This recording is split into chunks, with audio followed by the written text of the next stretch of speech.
How's everyone doing? My name is Brian, and we are going to be talking about Star Trek Discovery, Season 5, Episode 10, the final episode of the series. Not the season, the series. This is the last episode, right? And they try to, wrap everything up into a nice tight bow, but of course it is not tight, it is loose. It's super loose, and it makes no sense. Let's jump right into this. So at the end of last episode, Michael jumped into the Progenitor portal. And who knows where she went? Well, we find out at the very beginning of this episode, she jumps in and she's in, I'm going to call it Portal Land, where there's all kinds of different technology, and it's hard to explain. It's, as you can see, it's just sort of crazy. It's a crazy place. She theorizes that, there's a bunch of windows into other places. She whispers a whole lot. Yes, Discovery, can you hear me? Discovery, can you hear me? I'm looking at windows of some sort. She gets thrown into some kind of cavern. She uses the wind, the draft, to fly up out of the cavern. She runs right into Maul again. Notices that Maul is bleeding, and she's going to bleed out. So she just materializes a dermal regenerator out of thin air and convinces Maul to a truce and gives her the dermal regenerator. Not sure how that works, but I'm glad you had a dermal regenerator on hand. Back on Discovery, they're trying to figure out where Mikey went, what's going on with the portal. Saru is offering to go negotiate with another Breen sect or whatever that is also coming for the technology. And Saru says that he needs to go negotiate with that Breen to not come because they won't be able to deal with both Breen. And he convinces the boss by saying, Discovery is family. I got real Fast and Furious vibes there. It's family. Then we go back to Portal Land, where Mikey and Maul start fighting again after literally just making a truce because Maul is a smooth-brained idiot. They have this long, drawn-out fight again, middle of, fire and stuff. Real Anakin Obi-Wan style fighting. It takes up so much time. There's so much to explain this episode. It's so odd to me that they choose to spend so much time with Michael and Maul fighting. It's a complete waste of our time. But they do. They have this big fight, and there's fire, and blah, blah, whatever. Back on Discovery, they're fighting with the Breen. Captain Raynor makes the call to leave the portal. And, of course, Simptastic Simp himself books I need a shuttle. I need to go stop the portal from following or whatever. Even though they say it's going to kill him because of the radiation, he's like, I don't care. Give me a shuttle. Raynor says, go ahead and give him a shuttle. Here's the best part. Dr. Culber comes and walks up to him, and he's like, I'm going to go with him. And Paul is like, no, you can't. You'll die. And they have this super gay moment. But the most important part about this is he goes, Book is going to need me. I don't know how, but I need to go. Even though he has no experience whatsoever, and it's pretty much a suicide run, but he's got to go. He doesn't know why, but he has to go. Oh my God. And so he's going to go with Book to the portal. Go back to Portal Land, and guess what? Mikey and Maul are still fucking fighting. Just fighting forever. Finally, it gets emotional, and Mikey's like, stand down. And she's whispering this whole thing. Stand down, Maul. I need you to trust me. I don't know what's up with the intense whispering. I don't fucking know why they do that, but it seems to work on Maul. And Maul stands down. Once they make yet a second truce, Mikey figures out the Progenitor's tech pretty fast. She's like, there's a shadow. I don't know why it's there, but we have to look outside 3 dimensions. I don't know. It's all unbelievable. Her and Maul step through into another portal thing, and they're in a field of flowers, and Mikey goes, this whole place is the technology we've been looking for. And she's whispering everything. So there's a ton of exposition about the technology and where they're at, and this pile of rocks that is Mikey somehow knows is, maybe I missed it in previous episode, but she's like, that's someone that came, that's a memorial to a scientist that was here. So they had to figure out this puzzle, and Mikey's about to figure it out. But of course, the second she hears Book in her ear, Maul once again decides a truce means nothing and knocks her out so she can use the tech herself, but it doesn't work. So Maul is just an aggressive idiot, apparently. Back on Book's shuttle, here's another really, really incredibly stupid non-Star Trek thing. So on Book's shuttle, it's him and Culber. They're trying to get a lock onto the portal. They're trying to tractor the portal away from the black holes or whatever, right? It's not working. So Dr. Culber goes, let me tell you how to do it. And he tells him how to do it. And he tells him exactly what frequency to use. It's all very mystical. And he goes, I know I'm a doctor, not a physicist, but somehow I know. It's so dumb. It's so unbelievably stupid. He just knows because he had that guy's consciousness inside of his head for a little while. Like, they don't explain that. They just act like, I don't know how I knew, but I knew. It's very stupid. What they should have said was, I'm going to go with him because I had that scientist in my head for a little bit and I might have something that can help. They should have somehow led with that exposition a little bit so that it would make sense when he instantly figures it out. But whatever. What's next? Oh, this is a great moment. Saru catches up with the Breen leader. And he bluffs her into not coming to help the other Breen or to fight for to fight with the other, with the Breen in the Federation or whatever. And the way he does it is he has this whole monologue where he's like, I might be Federation, but I'm Kelpian first, and we're predators. And we've studied you like prey.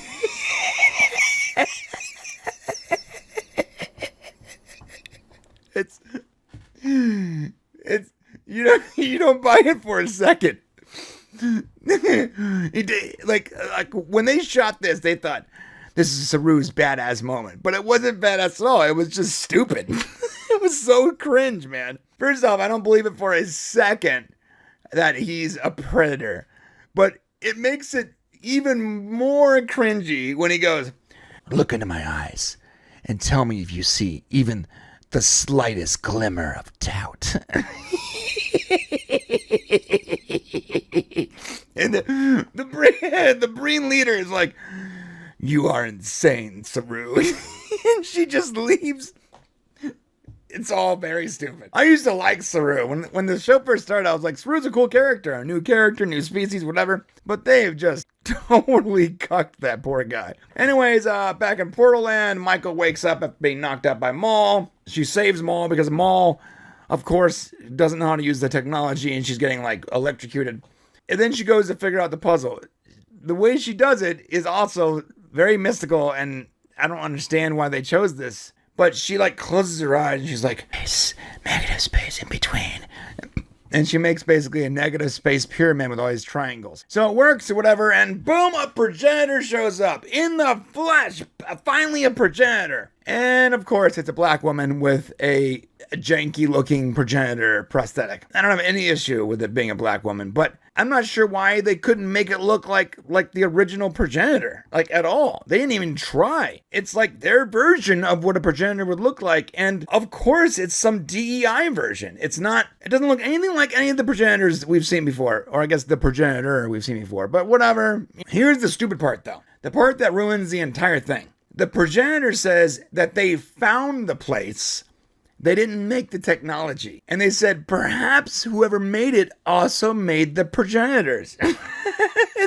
They don't know the definition of Progenitor, obviously. So the Progenitors weren't the Progenitors. They're just some random race from billions of years ago. And someone else made the Progenitors and made the technology. And they just found it. Oh, it's just so stupid. Like, okay, let's move this along. Long story short, they can't use the tech to bring back Locke. Michael explains that. Discovery uses the spore drive to send the giant Breen ship far away to the galactic barrier, which is sort of cool, but it also seems sort of OP to me. Because that you can just do that every time you need to fight someone, but whatever. After a whole lot of whispering, because half of what Mikey says is whispering for some reason, Mikey makes her way back to the ship. Heartwarming meeting with the crew and Saru, and she tells them she saw the last 4 billion years and they need to destroy the technology. Stamets, who somehow gets more and more gay the longer he talks, he protests. But here's the most incredible part of this. Mikey literally makes the decision unilaterally. She's like, stop. They trusted me to make this decision, and I'll let the Federation know we're going to destroy the technology. Like Mikey is Space Jesus. She does whatever she wants. So they're going to destroy the technology because no one can have it. And they toss it into the black hole. Okay, now here's the wrap up. Mikey goes to meet Kovic. You know, Kovic, whatever his name is the guy with the glass, guy who's seemingly in charge of everything. And he reveals that he is Agent Daniels from the USS Enterprise. Okay, here's the best part. Someone predicted this 3 years ago. 3 years ago, someone predicted this on Reddit. Check this out. Is David Cronenberg playing an older version of Daniels from Enterprise? This may have been discussed before, but I had this idea. We don't know how long humans live at the time, so perhaps after the temporal accords were signed, he stayed as an advisor to Starfleet, or perhaps retired, but then after the burn decided to come back. His identity would have to stay to protect the timeline, as he may know how to time travel. Would be a perfect reason for his diverse expertise. So someone already predicted this. My guess is that a writer 3 years ago, when they introduced this character, saw this post and was like, that would be awesome. I don't think that they came up with that on their own. I don't. And it was tossed in there like just sort of willy-nilly. There was this cool like sound track that came on when he said, I'm Agent Daniels of USS Enterprise. It was like, dun, dun, dun. It was like the original theme music, which cool. Fast forward. Mikey is now an admiral and she's old, and her and Book are living their best lives on some beautiful planet, and they have a grown son in Starfleet, blah, blah. His son shows up and they go, hey, I'm here to take you on your last mission. And her last mission is to take the Discovery into deep space, and it directly ties the short trek Calypso. And Mikey says, it's a red directive, and the only word she knows is craft. Craft is the character that my brother from another mother, Aldous Hodge, played in the short trek Calypso, where he finds Discovery in the very, very far future. He finds Discovery and sort of falls in love with the AI or whatever. None of this makes any sense. Like, unless, I guess, Agent Daniels is time traveling to the future and actively modifying the past in some way. But if he did that, why would he even let Kraft's future play out the way it is? Because, like, Kraft's future sucks. Like, humans are not, like, the future that Kraft is from is a horrible future. Somehow she knows the name Kraft. Like, none of this makes sense. None of it makes sense unless they're trying to, like, set up another series where it's even farther in the future and Aldous Hodge is playing a character that has access to Discovery. I mean, that actually sounds sort of cool. I'll take that because I like Aldous Hodge. It doesn't make any sense for her to know the name Kraft, and it doesn't make any sense to abandon the Discovery in deep space. That technology is super strong. I'm not sure why you would just leave it in the middle of nowhere. The computer tells Michael the future is positive and optimistic because of you, Michael, or something like that. But in the future in Calypso is not a good future. It sucks. That's it. That's the entire episode. That's the last episode of Star Trek Discovery.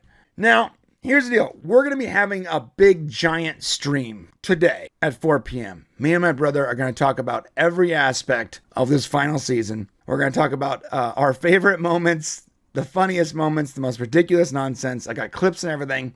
We're calling it the Star Trek Discovery Super Stream. I hope you can be here at 4 o'clock, the 30th, at 4 o'clock. And if you're watching this on, say, Saturday, then come back and watch our Star Trek Discovery Super Stream in the live tab, because I'm sure it's going to be a really fun time. And it'll be the last time we talk about Star Trek Discovery, because there is no more Star Trek Discovery and there's no reason to talk about it. So this is it. This is it. Today is the last day that I have the pleasure of speaking about the worst Star Trek series to ever be made. Let me know what you guys think in the comment section below, and hit the like button on the way out. I appreciate it. Please come back for stuff that's not Star Trek. This is the last time right here that I'm ever going to talk about Discovery, right here. There's no reason to talk about Discovery, so click right here to see our giant, super Star Trek Discovery mega stream.